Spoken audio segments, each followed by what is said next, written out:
My dear friend, come in, won't you? Find a comfortable spot. Perhaps close your eyes for a moment and just settle. Let the quiet stillness of this moment wrap around you like a soft blanket.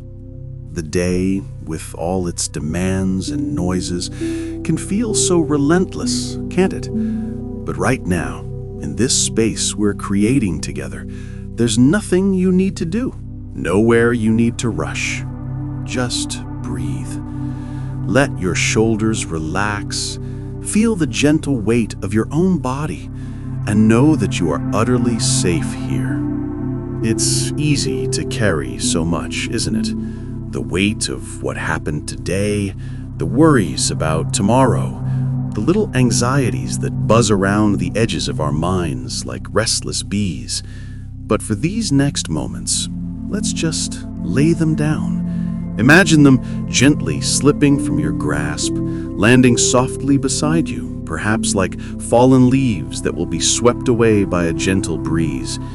You don't need to hold on to them right now. You are held. You are here in the space of belonging, a quiet sanctuary where you can simply be. Sometimes in our lives, there are moments when we long for a clear sign, a powerful voice, a dramatic opening of the heavens to reassure us. We pray, we wait, we search, and yet there's just quiet, an almost deafening silence, isn't there? It's in these quiet times, these seasons, when God might feel a little more distant, that our hearts can begin to ache with a different kind of longing. We wonder if we're doing something wrong, if we've missed a message, or if perhaps He's just not there. I've felt that too, many times. That feeling of calling out into what feels like an empty room, echoes bouncing back with no answer. It's a very human experience, this journey through the wilderness of quiet. And it's not a sign of failure on our part or a lack of faith. It's simply part of the rhythm of life, part of the unfolding story we each live. Think about a small child resting in their parents' arms. They might not hear a constant stream of words or need dramatic gestures to feel loved and secure.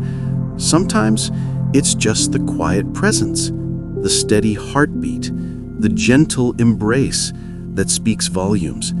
It's in that stillness that true intimacy often grows, not just in the loud pronouncements. We often imagine God's presence in grand, spectacular ways, don't we? Like the stories we read in the old scriptures, the burning bush that spoke, the pillar of cloud by day and fire by night, the thundering voice from Mount Sinai. And yes, sometimes He does reveal Himself in breathtaking, undeniable ways. But just as often, perhaps even more often, His presence is far more subtle, a quiet whisper rather than a shout, a gentle nudge instead of a forceful push. Remember the prophet Elijah? He had just experienced a dramatic victory, standing up against hundreds of false prophets.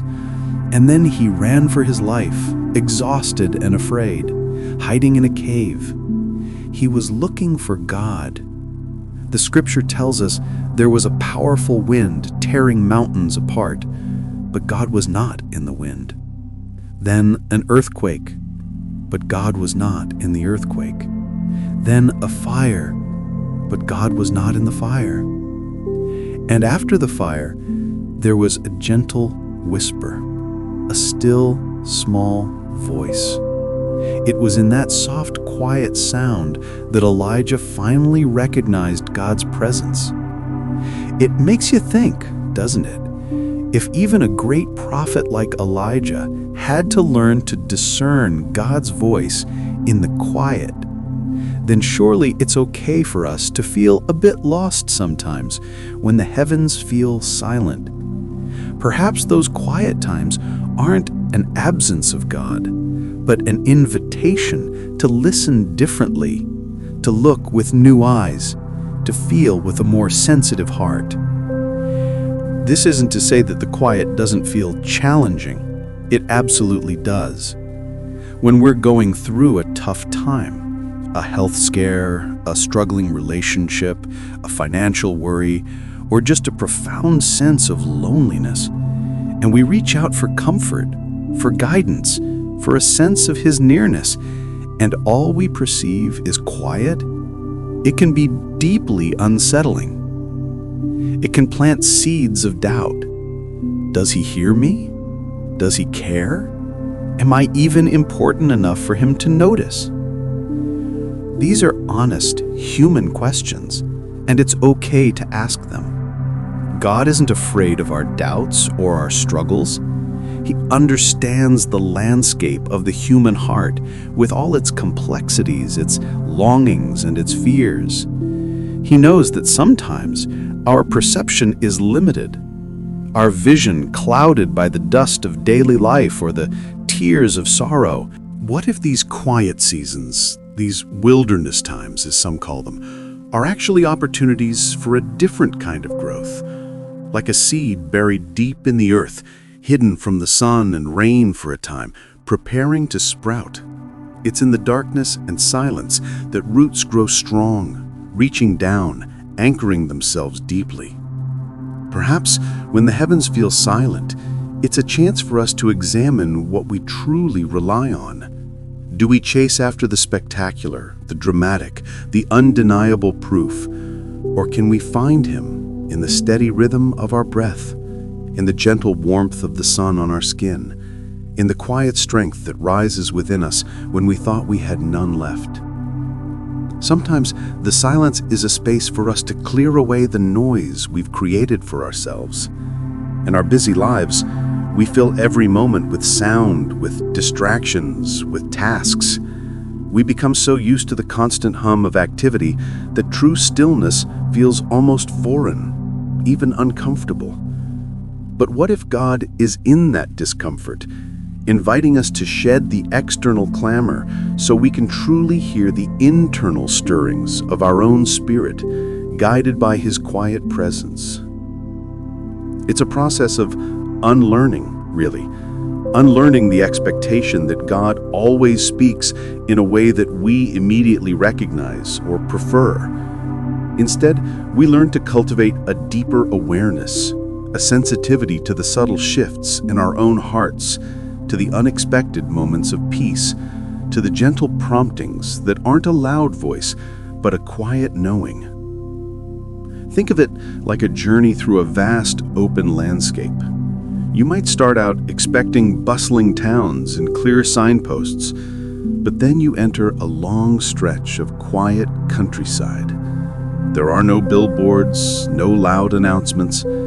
Instead, you notice the way the light falls on a distant hill, the delicate pattern of leaves on a tree, the vastness of the sky above you. These aren't grand pronouncements, but they speak volumes about beauty, creation, and a gentle, expansive presence. The quiet times are not empty times. They are often pregnant with unspoken grace, with unseen workings. It's during these periods that our character is often refined, our trust deepened, and our understanding of God subtly reshaped. We learn to lean not on what we hear or see, but on the unwavering truth of who He is, even when our senses don't confirm it. So, if you find yourself in a season where the heavens feel silent, please know that you are not alone. It's a path many have walked, and many are walking right now. And it's not a path that God has abandoned you on.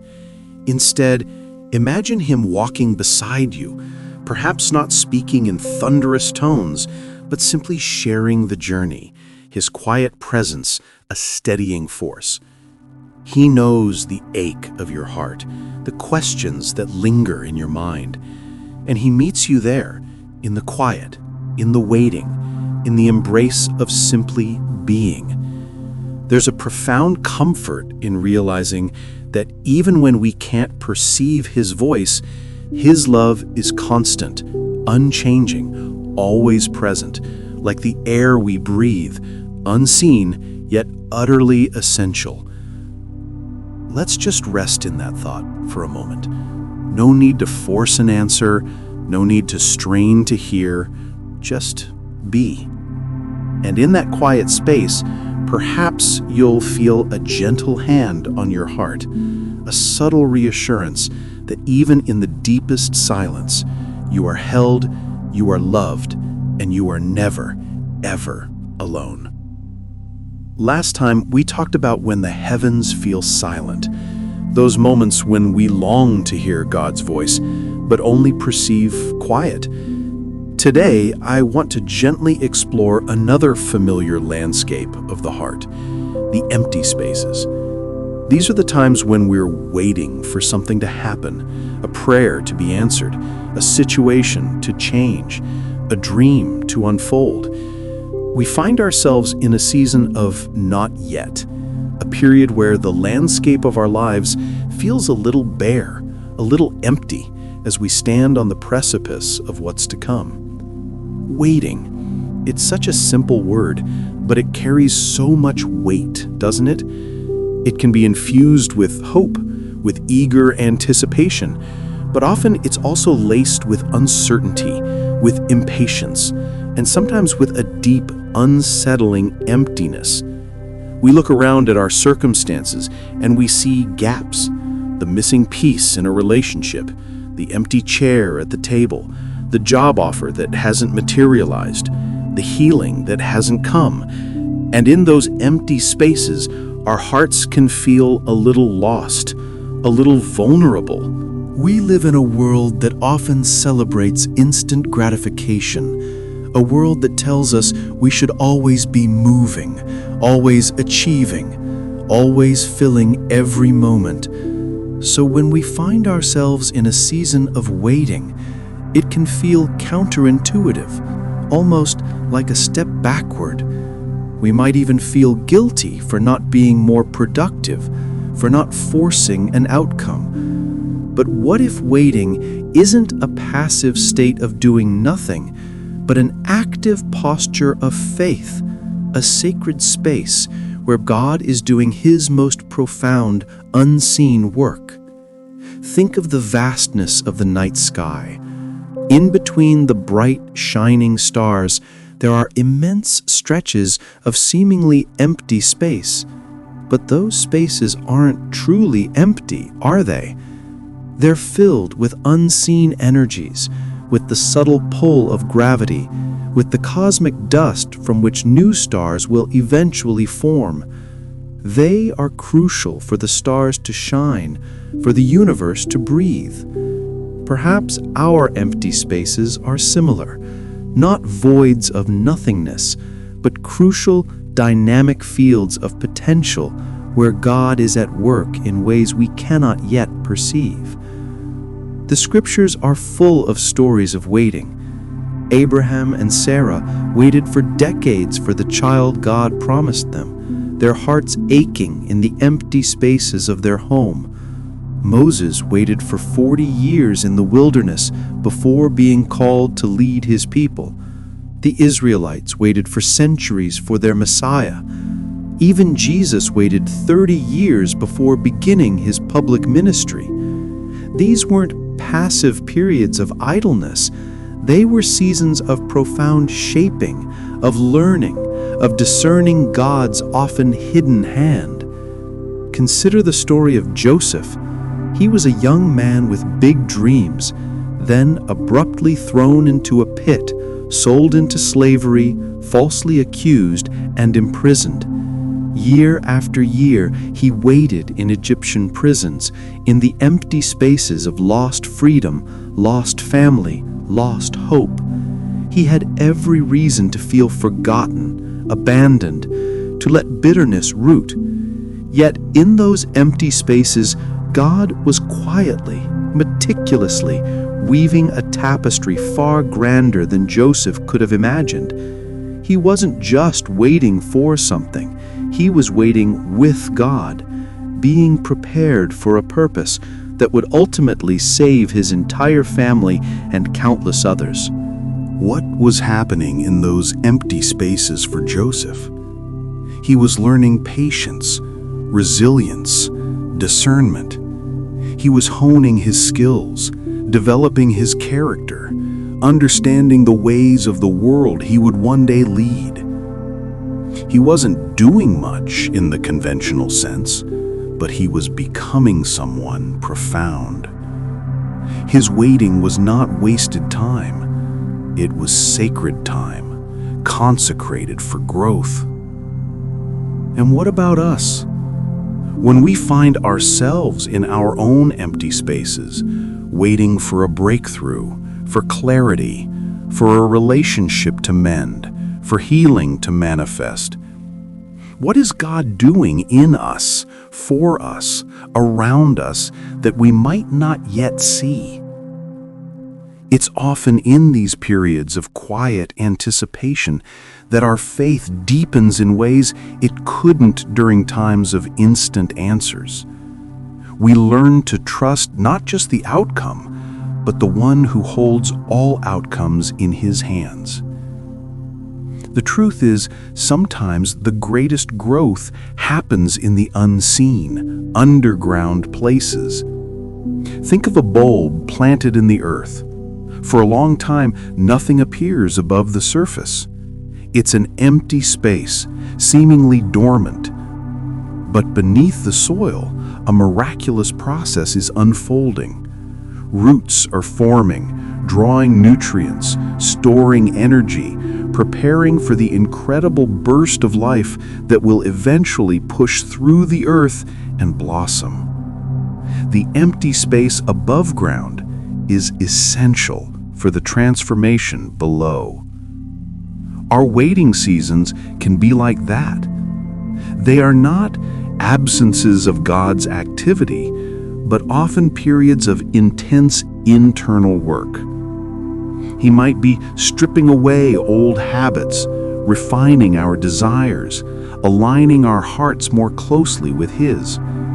He might be teaching us to depend less on our own efforts and more on His perfect timing. He might be cultivating a deeper resilience, a more profound sense of peace that doesn't depend on our circumstances. It's natural to feel impatient, to want to fill those empty spaces with our own plans and solutions. And sometimes God invites us to act. But often, He invites us to stillness, to a humble posture of surrender, where we acknowledge that some things are beyond our control, beyond our timing.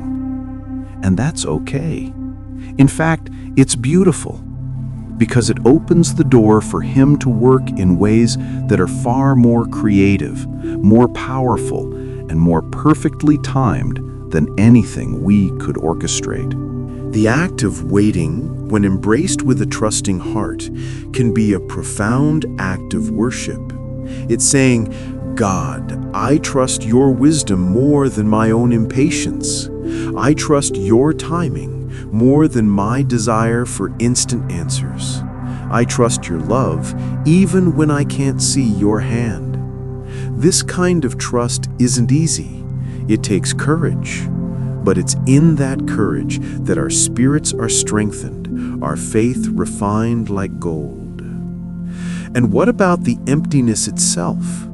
It can feel uncomfortable, a little scary.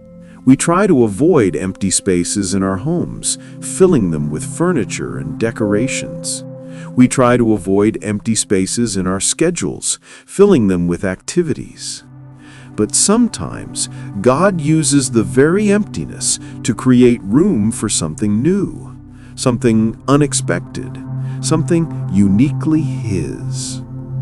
Perhaps the empty space in your relationships right now isn't a sign of abandonment, but a quiet invitation for God to heal old wounds, to teach you new ways of loving, or to prepare you for a different kind of connection. Perhaps the empty space in your career isn't a sign of failure, but a divine pause, a redirect, an opportunity to discover gifts and callings you never knew you had.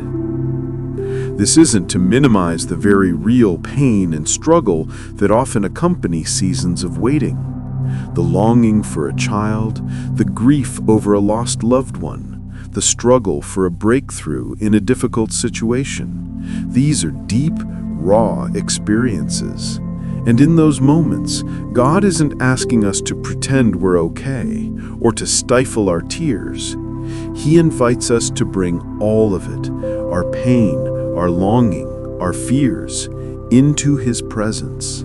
He can hold it all. Imagine sitting with a dear friend who is going through a very difficult time. You don't need to fill every silence with words, do you?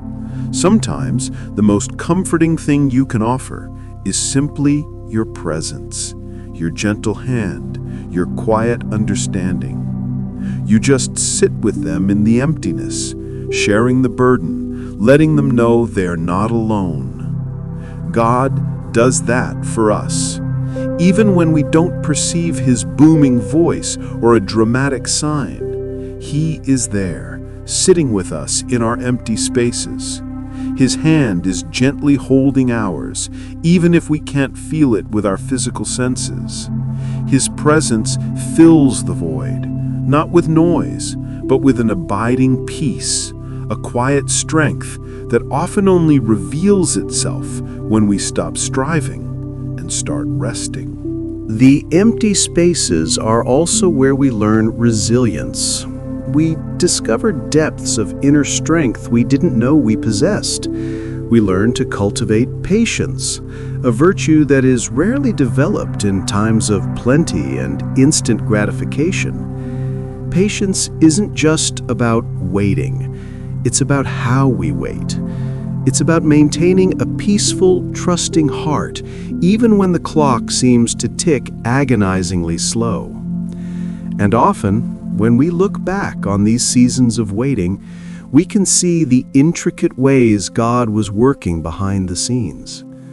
We realize that if our prayers had been answered exactly when and how we wanted, we might have missed out on a deeper lesson, a greater blessing, or a more profound transformation within ourselves. His delays are not denials. They are often divine preparations. So, if you find yourself in an empty space today, waiting for something, feeling a little restless, a little uncertain, take a moment to breathe. Remember that you are not forgotten, you are not adrift. God's hand is there, gently guiding, subtly shaping, preparing.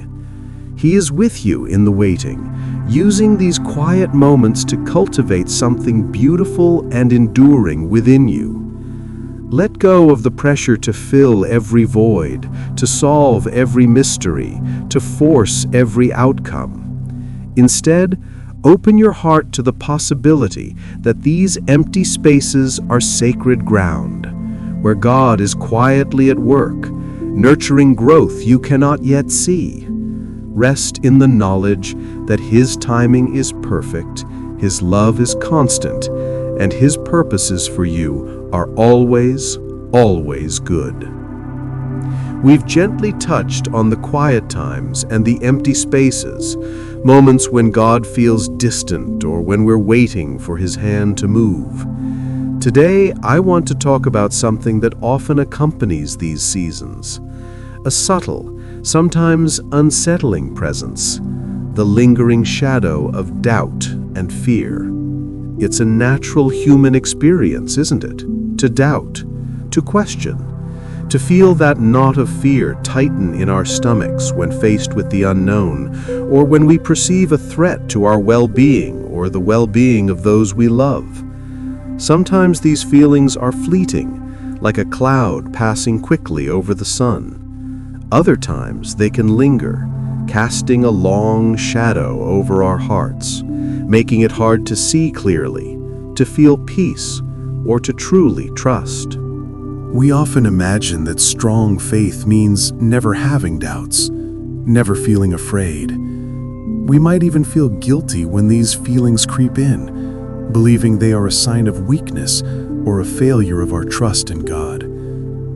What if doubt and fear, when brought into his presence, are not signs of failure, but invitations to a deeper, more honest conversation with him? What if in his gentle hands, even our shadows can become places where light can enter in new ways?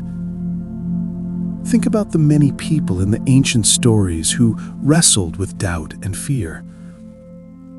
Moses, when called to lead his people out of slavery, was filled with fear and doubt.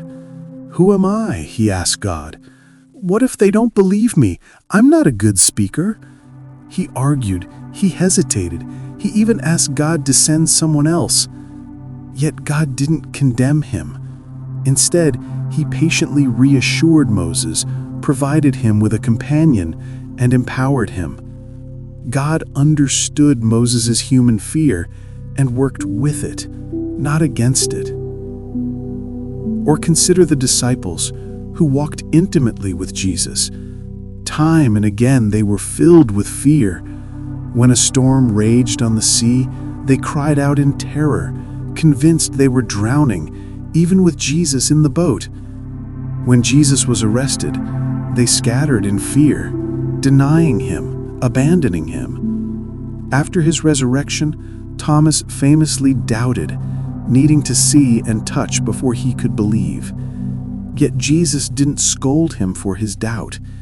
He met Thomas in his need, offering the very proof he sought, and then gently invited him to believe.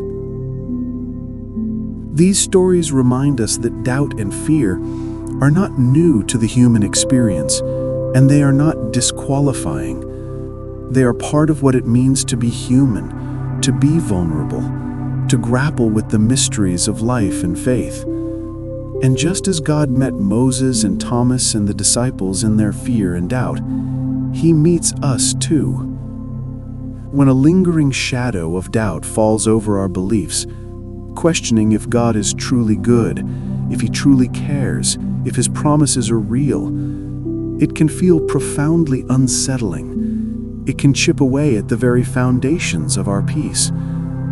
We might feel alone in these questions, afraid to voice them, even to ourselves. But what if God already knows every question, every fear, every single doubt that stirs in your heart?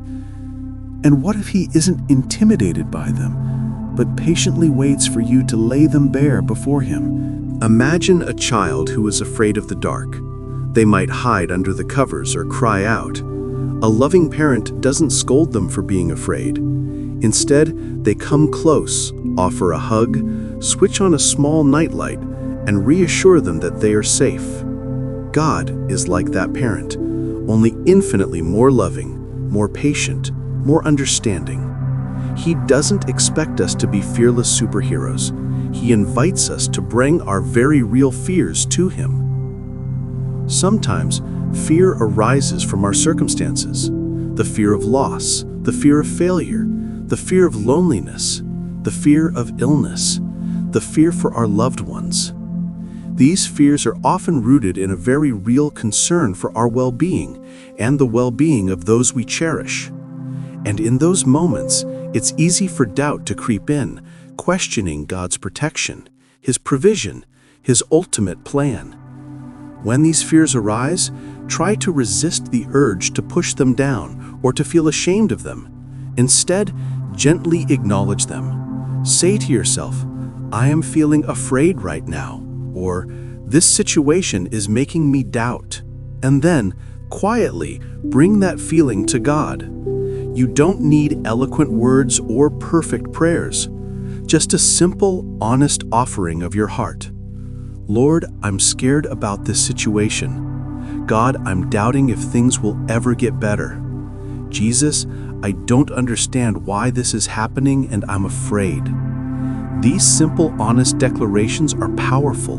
They create a space for connection, a space for God's gentle presence to enter into the very heart of our vulnerability. He doesn't need us to be strong for him. He invites us to be real with him. The quiet understanding we seek in those moments of doubt and fear isn't always a dramatic intervention or a booming voice.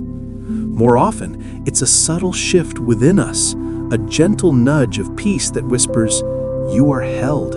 You are not alone." It's a reminder that even when the shadow feels long, His light is always, always present, even if it feels distant. What if fear, in a strange way, can even draw us closer to God? When we are strong and confident, we might rely more on our own abilities, our own understanding. But when fear strips away our self-reliance, when doubt shakes our certainties, we are often driven to a deeper dependence on God, to seek His face with a humility we might not have found otherwise. It's in our perceived weakness that His strength often becomes most apparent. It's also important to remember that God is not afraid of our questions. In fact, throughout the scriptures, we see people wrestling with God, asking Him difficult questions, even expressing anger or frustration. Think of Job, who experienced unimaginable suffering and cried out to God with raw, honest anguish, questioning His justice and presence. God didn't silence him. He met him in his lament and ultimately revealed Himself in a way that transformed Job's understanding. Your doubts and fears are not burdens you must carry alone, hidden away in shame. They are parts of your authentic journey, and God welcomes them. He wants to walk through the shadow with you. He wants to sit with you in the fear, gently unraveling the knots of anxiety, shining His quiet light into the corners where doubt tries to hide. This is not about making the fear or doubt disappear instantly. Sometimes those feelings linger for a while, like a persistent fog. But it's about changing our relationship with them. Instead of letting them define us or paralyze us, we learn to bring them into the light of God's love. We learn to say, "Yes, I feel this fear. I have this doubt, but I will not let it separate me from Him. I will bring it to Him." Imagine being in a dimly lit room, and there's a strange, unsettling shadow on the wall. It might look like a monster or something frightening, but then you walk closer and you see that it's just the shadow of a familiar, harmless object. Sometimes our doubts and fears are like that. When we bring them into the light of God's presence, when we examine them with Him, their power often diminishes. We realize they are not as menacing as they appeared from a distance. God doesn't promise us a life free of fear or doubt. The scriptures tell us that in this world you will have trouble, but He does promise us to be with us through the trouble. He promises His peace, not as the absence of problems, but as a deep, abiding calm in the midst of them. Do not be anxious about anything, one passage gently reminds us, but in every situation, by prayer and petition with thanksgiving, present your requests to God. And the peace of God, which transcends all understanding, will guard your hearts and your minds in Christ Jesus. This peace is not a denial of fear, but a spiritual guardian that watches over our hearts and minds even when fear tries to creep in. So, if you were wrestling with a lingering shadow of doubt about your faith, about God's goodness, or about His plans for you, or if you are gripped by a fear that feels overwhelming, take a moment, close your eyes, and in your own quiet way, offer that shadow, that fear, that doubt to Him. You might imagine placing it gently in His hands, or releasing it into the vastness of His love. There's no need to analyze it, to fix it, or to explain it perfectly. Just offer it. And then gently listen for the quiet reassurance, the subtle sense of being held, of being understood, that only He can give. In those moments, remember that His love for you isn't dependent on your perfect faith or your absence of fear. His love is constant, unwavering, and always available. And it is His love that gently dissipates the shadows, not by force, but by a quiet, persistent light that always finds its way in. Rest in that truth, my friend. Rest in His understanding embrace. We've journeyed through the quiet moments, the empty spaces, and wrestled with the shadows of doubt and fear.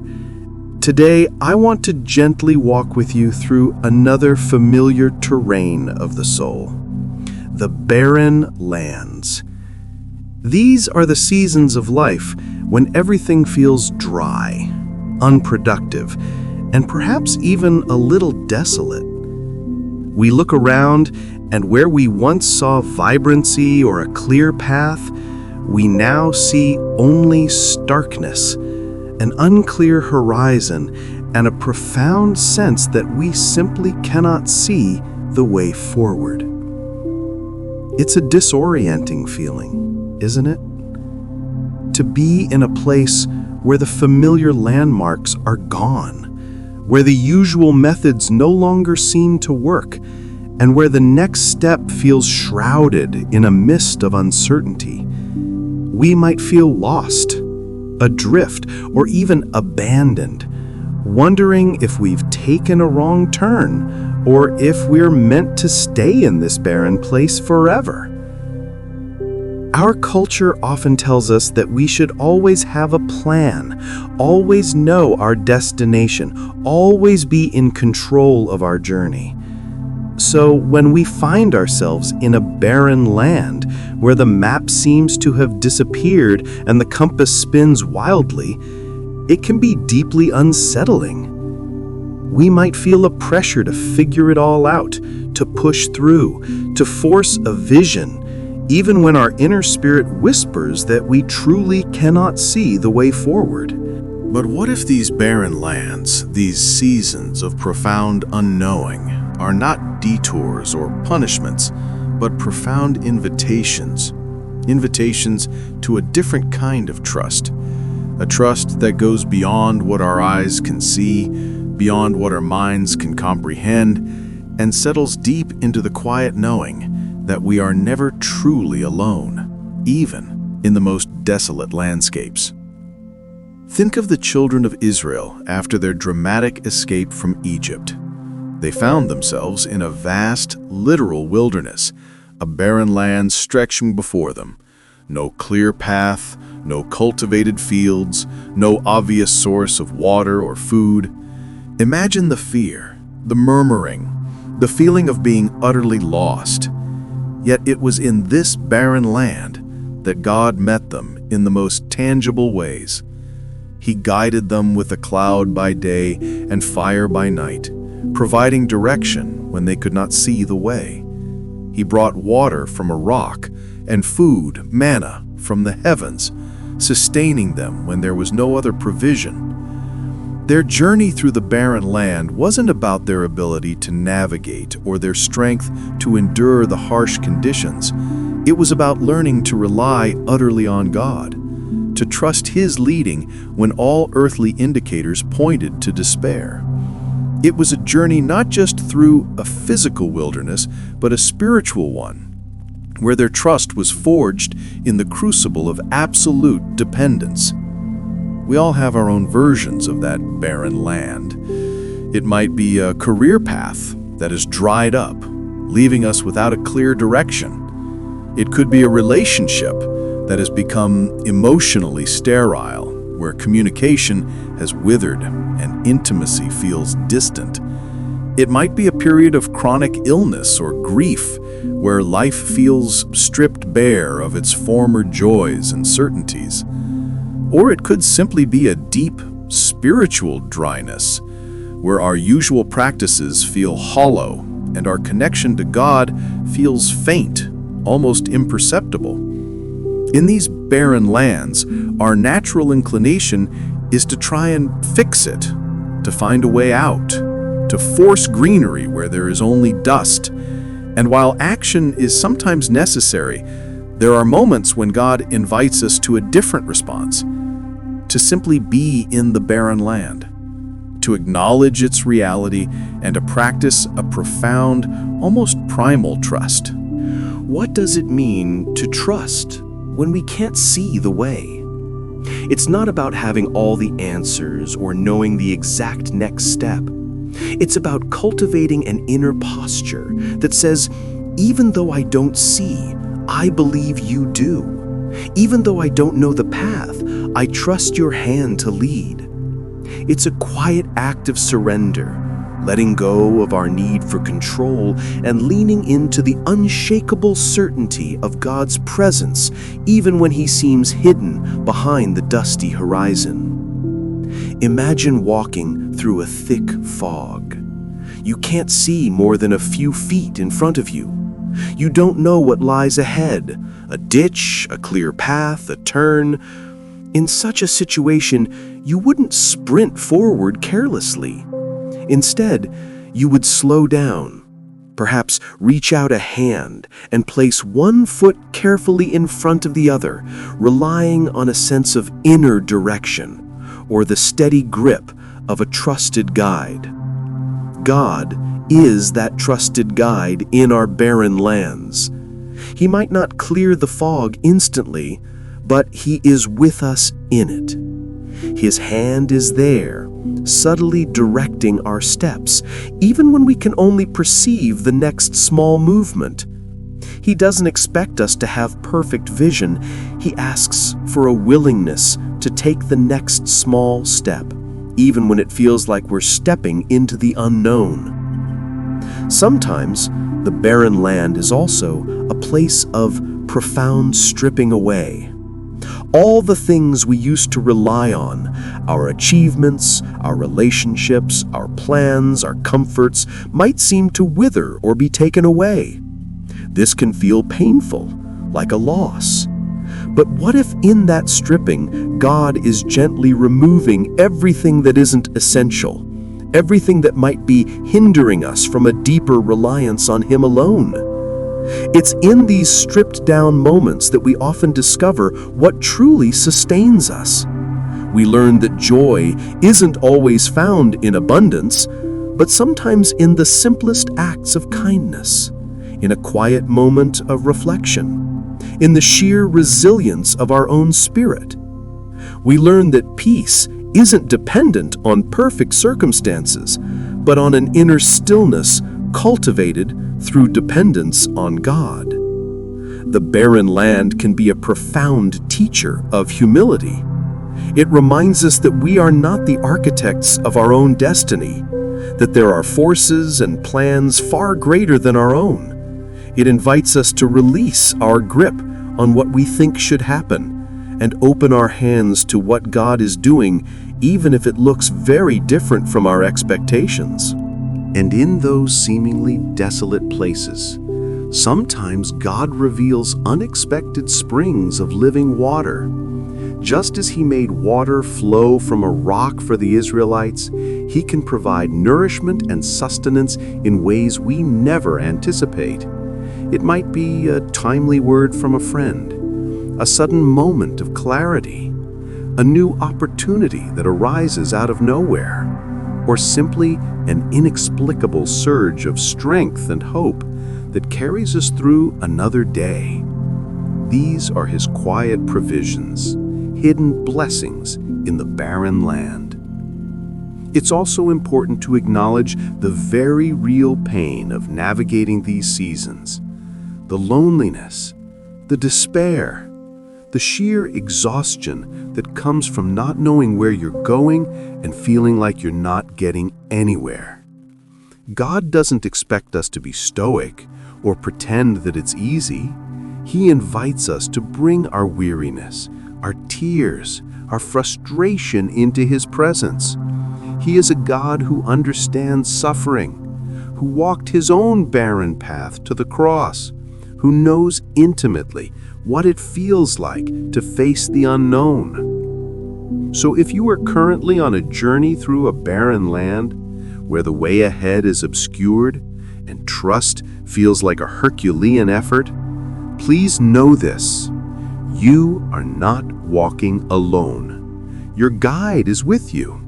He knows every step of this journey, even the ones you can't see. He understands the ache in your heart, the weariness in your soul. Rest your heart in this gentle truth. When you cannot see the way, He is the way. When the land feels dry, He is the living water. When you feel lost, He is the good shepherd who knows exactly where you are and how to lead you through. Let go of the pressure to have all the answers. Release the need to see the entire path. Instead, gently focus on the next small step. Trust that His presence is your compass, His love your sustenance, and His quiet guidance your unwavering light, even in the deepest fog of the barren land. Just breathe and let His quiet strength be enough to carry you through. We've gently walked through the quiet times, the empty spaces, the shadows of doubt and fear, and the challenging landscapes of barrenness, where the way ahead is unclear. Today, I want to sit with you in a very tender place, the space of longing. This is that deep, sometimes persistent ache within our hearts, a yearning for something that isn't yet, something we desperately hope for. It can be a yearning for healing, for restoration, for connection, for purpose, for a dream to finally come true. And often in that longing, we also find ourselves needing to hold on to hope, sometimes by the thinnest thread. Longing is a powerful human emotion, isn't it? It's a sign of our capacity to imagine a better future, to yearn for wholeness, to reach for something beyond our current reality. But when that longing goes unfulfilled for a long time, when the object of our hope seems to recede further and further away, it can begin to feel heavy, even painful. The heart can grow weary of hoping, weary of waiting, weary of wanting. And in those moments, when our longing feels almost unbearable, it's easy for hope to start to flicker. We might find ourselves whispering, "How much longer, God? Will this longing ever be satisfied? Is it even okay to still hope?" It's a very human question, a vulnerable cry from the depths of our spirit. But what if, even in the deepest chambers of our longing, God's gentle presence is there, not always to instantly fulfill the longing, but to hold us in it, to breathe hope back into our weary hearts, and to remind us that our capacity to long is itself a sacred thing, a reflection of the eternal longings placed within us. Think of the psalmist, writing words that have echoed through generations of human experience. So often, the Psalms speak of deep longing, of crying out to God from a place of distress and fervent desire. "How long, O Lord, will you forget me forever? How long will you hide your face from me?" Psalm 13:1. These aren't polite, composed prayers. They are raw, honest expressions of a heart aching with longing, wrestling with hope. And in the very act of voicing that longing to God, hope is often rekindled. The psalmist often moves from despair to renewed trust, even if the circumstances haven't changed. The scriptures are filled with stories of people who lived in profound longing, holding on to hope against all odds. Consider Hannah, who longed for a child year after year, her heart heavy with sorrow and the cruel taunts of others. She poured out her soul to God in bitter tears, offering her deepest longing to Him. And in His timing, God remembered her, and her longing was fulfilled. But even before her prayer was answered, there was a moment when she left the temple and her face was no longer sad. Something shifted in her spirit. A glimmer of hope re-emerged, even though the physical reality of her longing remained. God's gentle presence met her in her longing, nurturing a quiet hope within her that sustained her through continued waiting. Or think of the disciples after Jesus' crucifixion. Their hopes had been shattered, their dreams crushed, their longing for a Messiah who would set things right seemingly extinguished. They were filled with grief and despair. Yet in that profound emptiness, Jesus' presence, even after the resurrection, gently rekindled the hope they thought was lost forever. He didn't just meet their longing, He transformed it, redirecting it toward a greater eternal hope. Our longing often feels like a void, an emptiness that needs to be filled. And it is true that God desires to fulfill our deepest, truest longings. But sometimes in His wisdom, the fulfillment doesn't come on our timeline or in the way we expect. And it's in that interim, in that space of ongoing longing, that He invites us into a deeper, more resilient kind of hope. This hope isn't a naive optimism that ignores reality. It's not about pretending things are okay when they're not. Instead, it's a profound conviction that even in the face of despair, even when our longing feels like a gaping wound, God is still good. His love is still true, and His purposes are still at work. It's a stubborn, quiet trust that whispers, He is with me, He sees me, He hears me, and He holds my longing in His hands. Holding on to hope in our longing can feel incredibly difficult. It requires vulnerability, a willingness to keep our hearts open to possibility, even after being disappointed. It asks us to keep reaching, to keep believing, to keep taking small, courageous steps, even when the vision of fulfillment is blurry. Imagine a tiny sprout pushing through hard earth towards the light. It doesn't know what lies ahead, but it has an inherent drive, a powerful hope for growth. It leans towards the light, trusting in an unseen force to guide it. Our spirits are like that.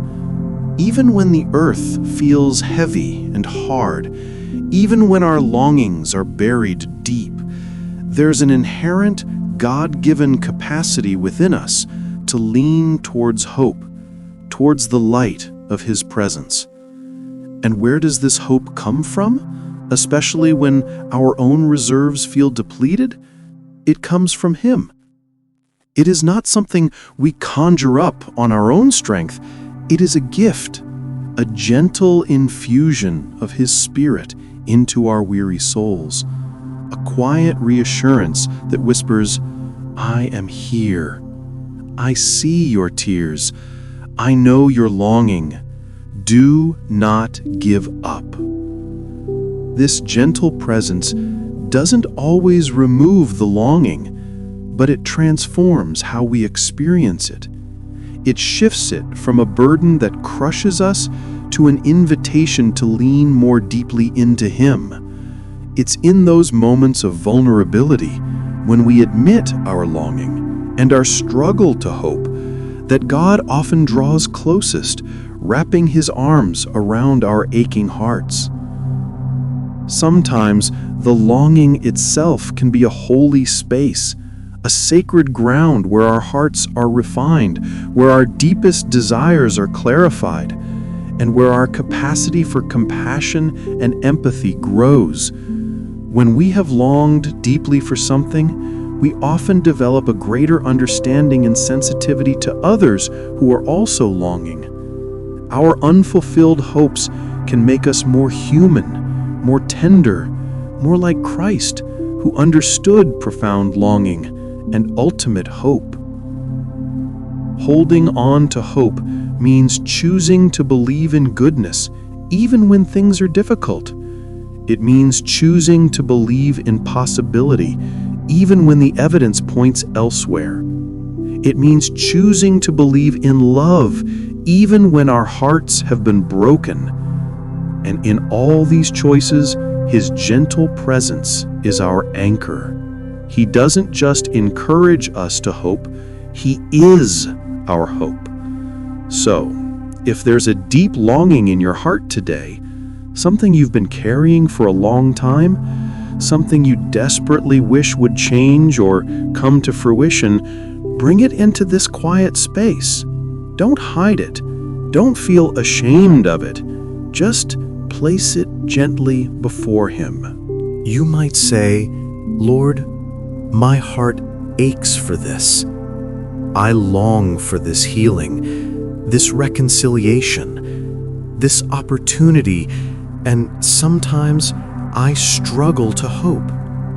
And then just listen. Not for a booming voice or an instant answer, but for that subtle, gentle sense of His presence, that quiet reassurance that breathes strength back into your spirit.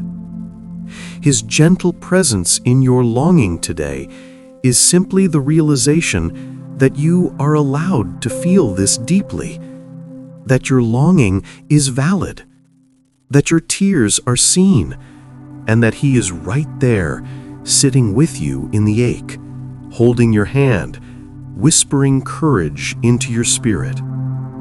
His promise is not that we will never long, but that He will be with us in every moment of it. His promise is not that hope will always be easy, but that He will be the source of our hope, a wellspring that never dries up, even in the driest seasons of our hearts. We've journeyed through many landscapes of the heart where God can sometimes feel distant, the quiet heavens, the empty spaces of waiting, the shadows of doubt and fear, and the barren lands where the way is unclear. We've even sat with the tender ache of longing, clinging to hope. As we draw these thoughts together, there's one more profound step in our walk with God during these wilderness seasons: learning to rest in the mystery, finding peace even when the answers don't come. It's a challenging concept, isn't it? Our human minds crave understanding, clarity, and resolution. When we face suffering, injustice, or unexplained difficulties, our first impulse is to ask why. We seek explanations, reasons, and a logical framework to make sense of what feels senseless. And when those answers don't come, when the why remains unanswered, when the path ahead stays shrouded, when the pain continues without a clear resolution, it can be incredibly unsettling. We can feel frustrated, angry, confused, or even profoundly disappointed. Think about the vastness of the universe. We've explored so much, learned so much, yet for every answer we uncover, countless new mysteries emerge. The universe doesn't reveal all its secrets to us at once. It invites us into a lifelong journey of discovery and wonder, punctuated by moments of awe and profound unknowing. Our relationship with God is similar.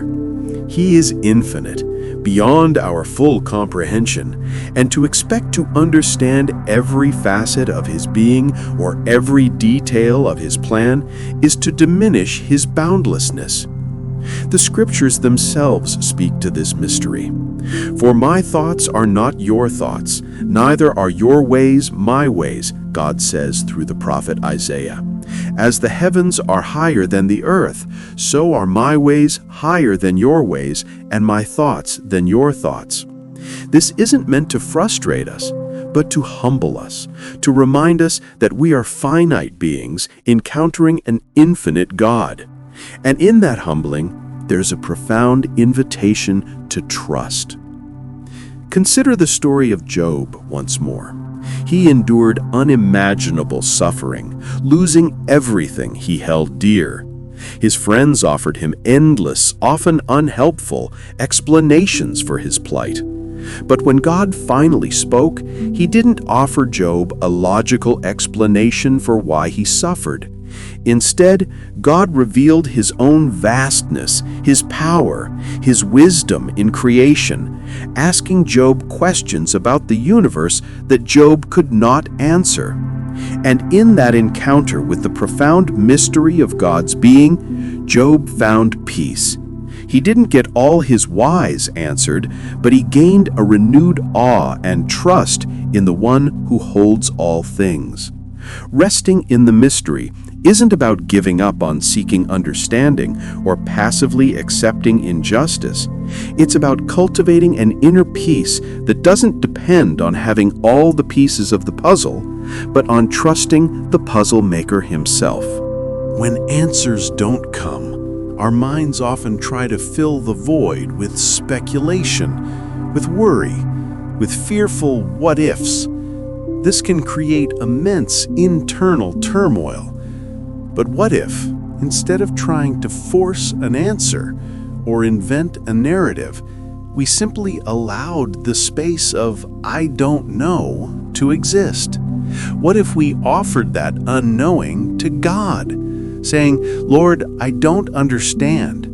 I don't have the answers, but I trust you with the mystery"? This act of surrender is incredibly liberating.